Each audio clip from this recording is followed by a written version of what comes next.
I would like you to talk to leaders and their role in actually making that this place, this time round, we are done away with that rampant insecurity in the Rift. It's really terrible. I mean, it's really terrible.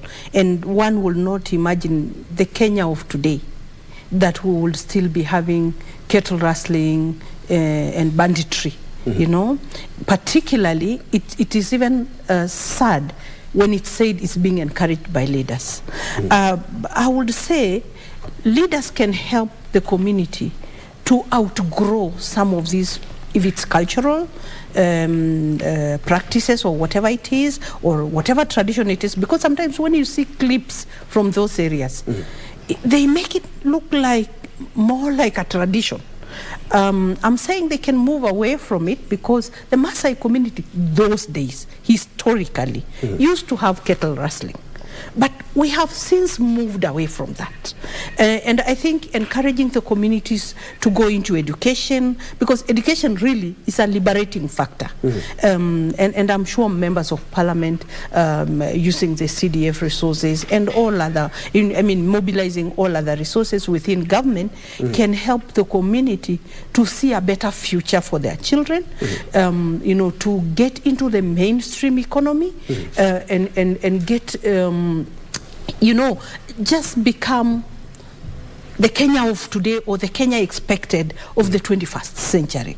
We really don't expect leaders to continue encouraging old, harmful sort of practices that will take the community nowhere. You cannot encourage communities to survive on the bloodshed of others. I mean, that's terrible and unacceptable today. And so I would support the president that this one must be gotten rid of by all means. By all means. So I would encourage that they surrender arms. I would encourage that they start talking to each other.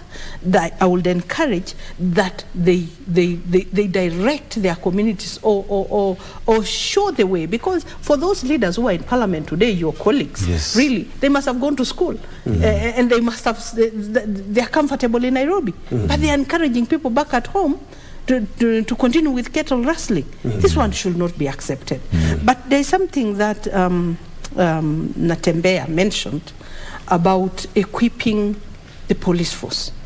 And I think this is what government should concentrate on, that the police are sufficiently equipped to be able to undertake their role without, negotiating with the bandits, because he made it look like they negotiate with bandits.